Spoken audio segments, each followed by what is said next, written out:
আমি আমার কথা বলছি। আমি ওরা কোন পীর বুজুর্গদের কিতাব বাবা, যেমন বসিরহাট হুজুরের তলপি বাবা, দরগাপুরি হুজুরের তলপি বাবা, জুতো বাবা এবং ছায়ার মতন সঙ্গী হওয়া এমন অপড়ুয়া আলেমদের কাছ থেকেও আমি অশুনি। আজকের আমার দেশে আব্দুল কাইয়ুম, আব্দুল মতিন আর রজব আলী, এরা থড়বড়ি করার কলাবড়ি থড়ের মতো। তুই লিয়ায় না বাবা, তুই লিয়ায় ইন্টারন্যাশনাল মুফাসসিরে কোরআন, তুই লিয়ায় সারা পৃথিবী 50,000 টাকা মাল নি, তবে হুজুরি চাকা ঘুরবে। তুই লিয়ায় বিদেশ থেকে উড়িয়ে 1.5 লাখ টাকা দিয়ে তুই খোদ সৌদি কাবা শরীফের ইমাম আব্দুর রহমান সোলাইস দামাত বারাকাতুহুল আলিয়া, তাকে উড়িয়ে হেদায়েত তার কপালে জুটবে না। তুই সারা পৃথিবীর বক্তে হাজির করে দিবি যে বেকা সে বেকাই থেকে যাবে।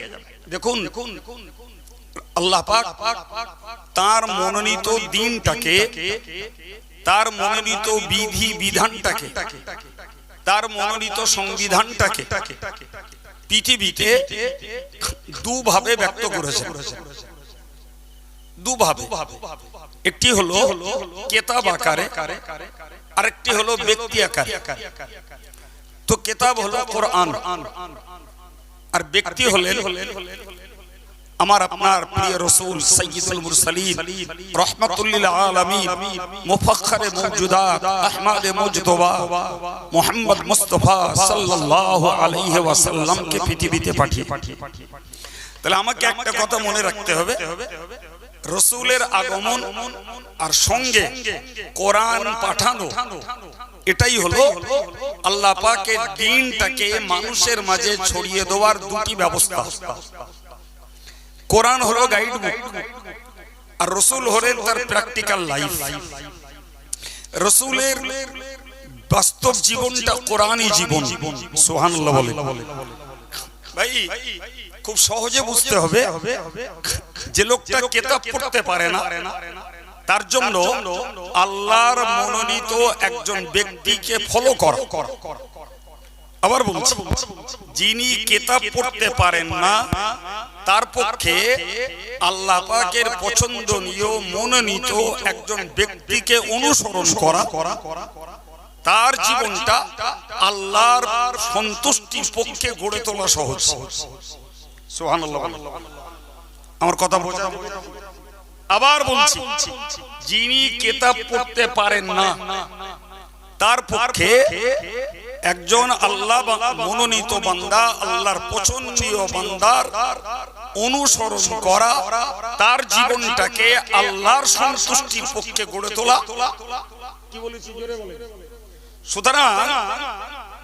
সুতরাং ব্যক্তি হিসাবে পৃথিবীতে যেমন রাসূলকে পাঠানোর প্রয়োজন ছিল, তেমন স্থায়ী সংবিধান হিসাবে কোরআনের মতো একটি গাইড বুক, কোরআনের মতো একটি রক্ষা কবচ বিশ্ব মুমিন মুসলমানের জন্য, মানব জাতির জন্য প্রয়োজন ছিল। ঠিক না বলুন? অবশ্যই প্রিয় ভাইরা আমার, তাহলে রাসূলের কোরআনে আমাদেরকে মনে রাখতে হবে। আজকে বিশ্বনবী স্মরণ উপলক্ষে সভা, জি, কিন্তু জানেন তো যে রাসূল করিম সাল্লাল্লাহু আলাইহি ওয়াসাল্লামকে আল্লাহ রিসালাত দিয়েছেন কোরআনের মধ্য দিয়ে। আমরা ছাত্রদেরকে পড়ালাম একটা অংশ, বিসমিল্লাহির রহমানির রহিম, ইকরা বিসমি রাব্বিকাল্লাযী খলাক। আল্লাহ আমার নবীর কাছে কোরআনের এই বার্তাটাই প্রথম পাঠিয়েছিলেন, ইকরা পড়ো, বিসমি রাব্বিকাল্লাযী খলাক, ওই প্রভুর নামে, ওই রবের নামে যিনি সৃষ্টি করেছেন। সুবহানাল্লাহ। জি, আমি প্রাথমিক কথাগুলো বলে আপনাদের সময় খাওয়াচ্ছি না। রাসূলকে পড়তে বললেন আল্লাহ, কি বললেন? ওই তোমার ওই রবের নামে পড়ো যিনি সৃষ্টি করেছেন। খলাকাল ইনসানা মিন আলাক, যিনি মানুষকে জমাট রক্ত দ্বারা সৃষ্টি করেছেন। আবার বললেন ইকরা পড়ো, ওয়া রাব্বুকাল আকরাম, তোমার রব সর্বাপেক্ষা সম্মানিত, আল্লাযী আল্লামা বিল কলম, যিনি কলম দ্বারা শিক্ষা দিয়েছেন। সুবহানাল্লাহ। কি শিখিয়েছেন? আল্লামাল ইনসানা মা লাম ইয়ালাম, মানুষ যা জানতো না আল্লাহ তাই শিখিয়েছেন। সুবহানাল্লাহ। আমার নবীর ব্যাপারে আল্লাহ বলেছেন, ওয়া আল্লামাকা মা লাম তাকুন তা'লাম, ওগো নবী, আল্লাহ তোমাকে শিখিয়েছেন তথা আমি আল্লাহ তোমাকে শিখিয়েছি মা লাম তা'লাম, যা তুমি জানতে না। ওয়া কানা ফাদলুল্লাহি আলাইকা আযীমা, নিশ্চয়ই মনে রাখো তোমার রবের প্রতি তোমার রবের পক্ষ থেকে এটা মহা করুণা। তোমার প্রতি তোমার রবের পক্ষ থেকে এটা একটি শ্রেষ্ঠ অবদান। সুবহানাল্লাহ। সম্মানিত ভাইরা আমার, তাহলে আল্লাহ রাসূলকে পাঠিয়েছেন, আর ওই রাসূলের কাছে এই কোরআন দিয়ে আল্লাহ বললেন তোমার রব তোমাকে মহা পুরস্কার দিয়েছেন, মহা করুণা দান করেছেন, তোমাকে মহা মর্যাদা সম্পন্ন কিতাব তোমাকে দান করেছেন। সুবহানাল্লাহ। প্রিয় ভাই আমার, তাহলে কিতাব হলো আল্লাহর পক্ষ থেকে রাসূলের কাছে পাঠানো আল্লাহর পক্ষের একটা দলিল। আল্লাহর পক্ষের কি দলিল? তাহলে রাসূলকে জানতে হবে, কোরআনকেও জানতে হবে। আমি আগে একটা কথা বলেছি, কথাটা আবার একবার মনে করিয়ে দিচ্ছি, যিনি কিতাব পড়তে পারেন না তার পক্ষে আল্লাহ পাকের মনোনীত পছন্দনীয় একজন মানুষের অনুসরণ করা আল্লাহর সন্তুষ্টি লাভের জন্য যথেষ্ট। আগে দুবার বলেছি, এই দিয়ে তিনবার বললাম। এর আরেকটা পার্ট, কিতাব পড়তে পারেন, কিতাব পড়তে পারেন, কিন্তু তারপরেও মনে রাখবেন ভাই কিতাব যেহেতু থিওরিক্যাল একটি বিষয়, জি কিতাব একটি বিধি সম্মত বিধান, এই বিধানটাকে নিজে পড়ে বুঝে নেওয়া যতটা সহজ, যদি ওই কিতাবের বাস্তব রূপ আরেকজন মানুষ তার জীবনে বাস্তবায়িত করেন তো ওই লোকটাকে সঙ্গে মিলিয়ে নিলে আরো সহজ। ফলে যে মানুষগুলো কিতাব পড়তে পারে এবং ব্যক্তিরও অনুসরণ করেন তাদের পক্ষে ইসলামটাকে বোঝা, আল্লাহর সন্তুষ্টি অর্জন করা আরো সহজ। তাহলে ক্লিয়ার হলো যে কিতাব পড়া আর ব্যক্তির অনুসরণ করা এটা উন্নত মানের। আর কিতাব পড়তে পারি না, শুধু ব্যক্তির অনুসরণ করি, প্রয়োজনের জন্য এটা যথেষ্ট, প্রয়োজনের জন্য এটা যথেষ্ট। সম্মানিত ভাইরা আমার, রাসূল করিম সাল্লাল্লাহু আলাইহি ওয়াসাল্লামের জামানার সাহাবাদের ভিতরেও এরকম দুটি পর্যায় ছিল। একদল সাহাবী ছিলেন যারা মুস্তাহিদ পর্যায়ের উন্নত মানের সাহাবী, আলহামদুলিল্লাহ। তারা যেমন রাসূলের সান্নিধ্য লাভ করে একেবারে সরাসরি সামনে থেকে রাসূলুল্লাহকে দেখে তারা তাদের জীবনটা গড়েছেন, পাশাপাশি কোরআনটাকে তারা পুঙ্খানুপুঙ্খরূপে তার বাহ্যিক এবং আভ্যন্তরীণ, ভিতর এবং বাহিরের দুরকম অর্থও তারা বুঝেছেন। জোরে বলবেন সুবহানাল্লাহ। আরেকদল সাহাবী ছিল যারা সাধারণত গ্রাম্য পরিবেশে বাস করতেন। এরা কিতাবপত্র যতটা না বুঝেছেন তার থেকে বেশি রাসূলুল্লাহর সোহবত নিয়ে, রাসূলুল্লাহর সান্নিধ্য লাভ করে তারা বিশ্ব মানব জাতির জন্য এক একটা নক্ষত্রে পরিণত হয়েছে। সার্বিক সাহাবায়ে কেরামদের জন্য আমার রাসূলুল্লাহ বলেছেন, আসহাবিকান নুজুম ফাবিআইহিম ইক্তাদাইতুম ইহতাদাইতুম। নবী বলেছেন যে আমার প্রত্যেকটা সাহাবী আকাশের নক্ষত্রের সমতুল্য। আর একটু মন খুলে বলেন জি ভাই, নক্ষত্রের কাজ কি? আমরা যারা সাদা সাদা সোজা সাপটা তারা বলি, এর কাজ কি? কোরআন শরীফের আয়াত পাকে বলেছেন নুজুমা লিতাহতাদু বিহা, ওই আকাশের তারকাগুলো দেখে তোমরা তোমাদের রাস্তা নির্ণয় করো। সুবহানাল্লাহ বলবেন না? ওরে বাবা, আজকের কম্পাসের যুগ, আজকে দিক নির্ণয় করা আমাদের জন্য সহজ হয়ে গেছে। আজকে দেশ জুড়ে চলছে জি গুগলের ম্যাপ। কোথায় যাবেন, কোথায় আছেন, আর কোথায় যেতে ইচ্ছা করছে সব গুগল দেখিয়ে দেখিয়ে নিয়ে চলে যাচ্ছে। কথা বলে জি, তাহলে কম্পাস আছে, গুগল ম্যাপ আছে ভাই। কিন্তু যে যুগে এসব কিছুই ছিল না, ছিল আল্লাহ সৃষ্টি পৃথিবী, তো তখনও তো মানুষ ব্যবসা বাণিজ্য করেছে, তখনও মানুষ বিদেশ যাত্রা করেছে, তখনও মানুষ অজানা অচেনা জায়গায় গেছে। বিশেষত রাতের আঁধারে যে সমস্ত দূর দেশের কাফেলাগুলো চলতো, প্রিয় ভাইরা আমার, এই কাফেলাগুলোর দিক নির্ণয়ের একমাত্র সাহারা ছিল আকাশের এই তারকা। আর একটু জোরে বলে, তারা তারকা দেখে তারা উত্তরে যাচ্ছে না দক্ষিণে যাচ্ছে, তারা পূবে চলছে না পশ্চিমে চলছে, এটা নির্ণয় করত। ধরে নেন কেউ যাবেন বাংলাদেশে, তো ভারতের মানুষ বাংলাদেশে যাবেন, তার এতটুকু সেন্স আছে যে ভারত এই বাংলাদেশ ভারত থেকে পূব দিকে, সুতরাং তার মূল রাস্তাটা তিনি পূব দিকে চলছেন কিনা ওই তারা দেখে নির্ণয় করে ফেলতে। কেউ যাবেন সৌদিতে, তো তিনি আনেন আমি ভারতীয়, আমার গন্তব্যস্থল পশ্চিম দিকে, অতএব রাতের আঁধারে তিনি কোন দিকে চলছেন এই তারকা তাকে দিক নির্দেশনা করত। এইজন্য আল্লাহ বলেছেন নুজুমা লিতাহতাদু বিহা, আমি আল্লাহ আকাশের তারকা দিয়েছি যাতে করে তোমরা ওটাকে দেখে তোমাদের পথের নিশানা ঠিক করে নিতে পারো।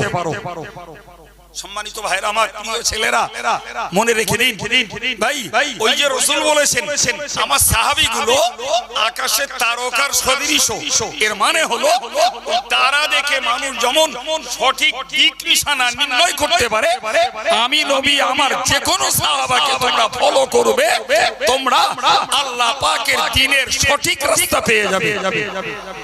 একটু মহব্বত করে বলে, প্রিয় ভাইরা আমার, আমি আপনাকে কি বলেছি তাহলে কিতাব এবং ব্যক্তির অনুসরণ এটা উন্নত মানের, কিন্তু আমি কিতাব বুঝি না, আমি জাস্ট একটা ব্যক্তিকে ফলো করি ভাই, ওটাও আল্লাহকে পাওয়ার জন্য আমার মতো অজানা অচেনা লোকের পক্ষেও সহজ।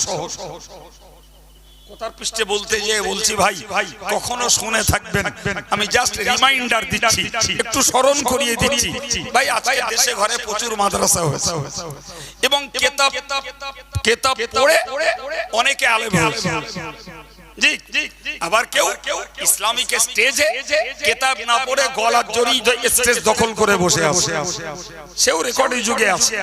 কিন্তু জানেন তো যে যুগে আমাদের এলাকাতে কথাই বলি কি গোটা দেশ জুড়ে মাদ্রাসার সংখ্যা ছিল নগণ্য, পড়ার মানসিকতা ছিল কম সংখ্যক মানুষের, পড়াবার মতো মানসিক অভিভাবকের সংখ্যাও ছিল কম, না দিত ছেলেদের পড়তে, না যেত ছেলেরা পড়তে, আর না ছিল অ্যাভেলেবেল পড়বার সুযোগ।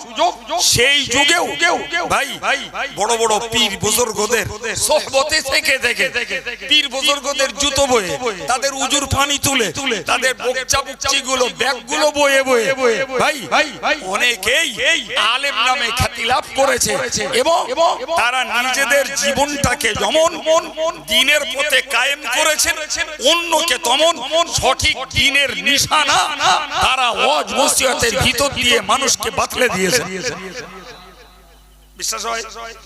বয়স্ক মানুষ, আমি আমার কথা বলছি, আমি ওরকম পীর বুজুর্গদের কিতাব বাবা, যেমন বসিরহাট হুজুরের তলপি বাবা, দরগাপুরি হুজুরের তলপি বাবা, জুতো বাবা এবং ছায়ার মতন সঙ্গী হওয়া এমন অপড়ুয়া আলেমদের কাছ থেকেও আমি অশুনেছি।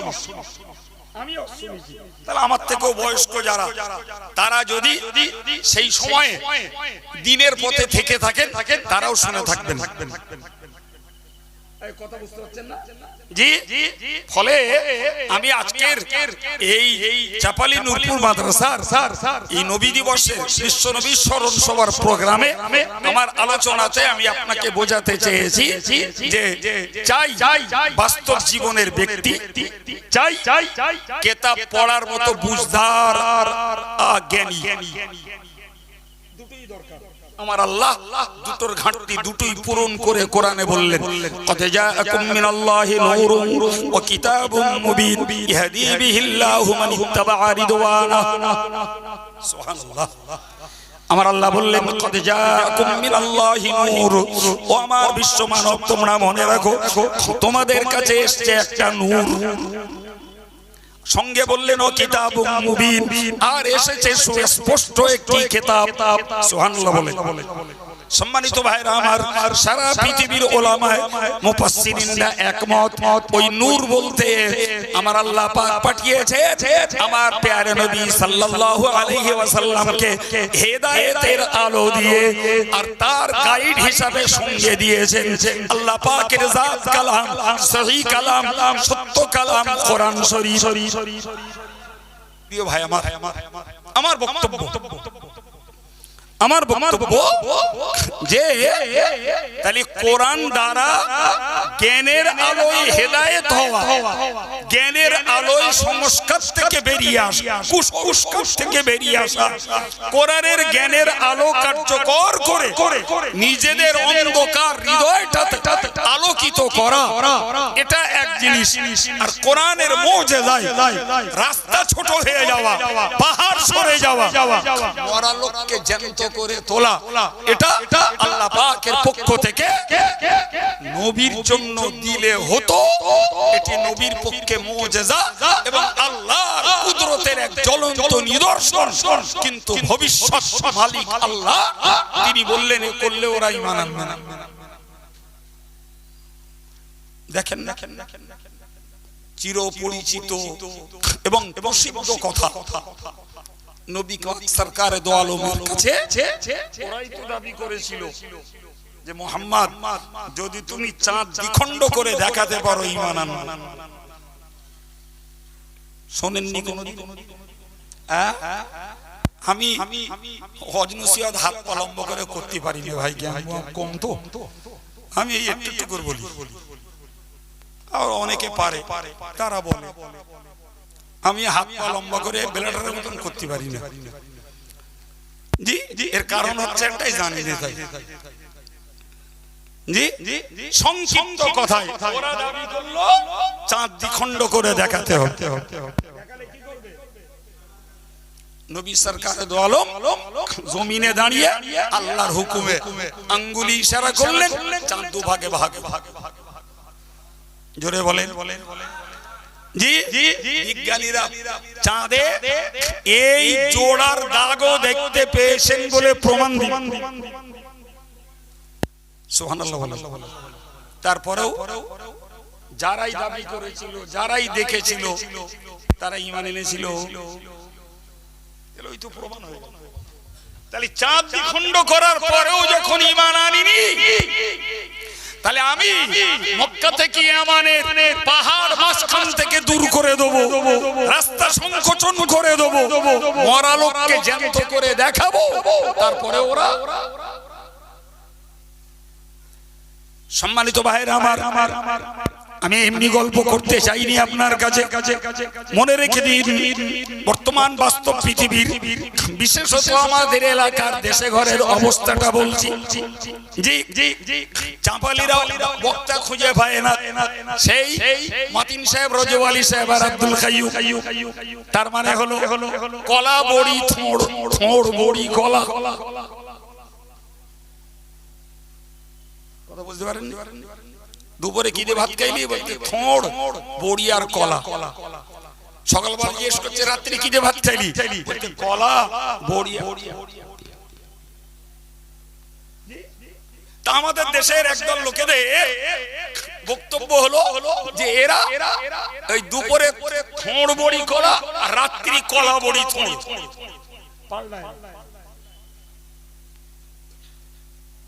জি ভাইরে খুব ভালো করে ঠান্ডা মাথায় বুঝুন, ঠান্ডা মাথায় বুঝুন। মক্কার কাফেরদের রাস্তা ছোট করে দিলে, পাহাড় সরিয়ে দিলে, মরা লোককে জ্যান্ত করে তাদের সঙ্গে কথা বলিয়ে দিলে, তাতেও তারা ঈমান আনবে না। আমি হাত কেটে লিখে দিতে পারি, আজকের আমার দেশে আব্দুল কাইয়ুম, আব্দুল মতিন আর রজব আলী এরা থড়বড়ি করার কলাবড়ি থড়ের মতো। তুই লিয়া এলা বাবা, তুই লিয়া ইন্টারন্যাশনাল মুফাসসিরে কোরআন, তুই নিয়া সারা পৃথিবী 50,000 টাকা মাল নি, তবে হুজুরি চাকা ঘুরবে। তুই লিয়া বিদেশ থেকে উড়িয়ে 1.5 লাখ টাকা দিয়ে তুই খোদ সৌদি কাবা শরীফের ইমাম আব্দুর রহমান সোলাইস দামাত বারাকাতুহুল আলিয়া, তাকে উড়িয়ে হেদায়েত তার কপালে জুটবে না। তুই সারা পৃথিবীর ভক্তে এনে হাজির করে দিবি যে বেকা সে বেকাই থেকে যাবে।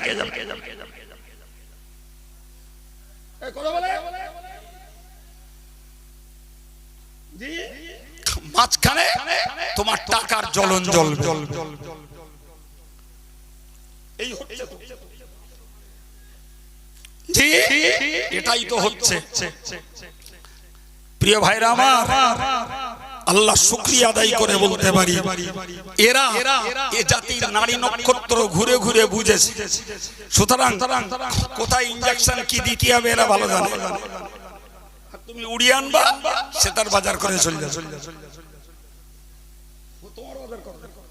তার বাজার করে চলে যাবে।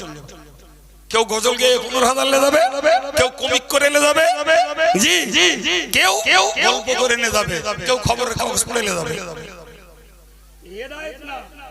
কি হবে ওতে? নিজের বাজারটা হয়ে যাবে।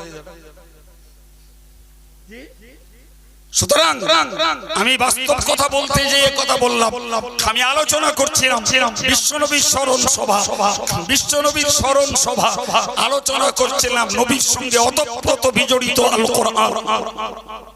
সেই কোরআনের কথা বলতে যে বললাম কাফেরদের এই দাবি, এই দাবির পরেও আল্লাহ বললেন ওদের দাবি পূরণ করলে ওরা ঈমান আনবে না। তার জ্বলন্ত প্রমাণ দিলাম, চাঁদ দ্বিখণ্ডিত করার দাবি করলো, রাসূল চাঁদ দ্বিখণ্ডিত করে দেখালেন, ঈমান তারা ওই তো প্রমাণ হয়।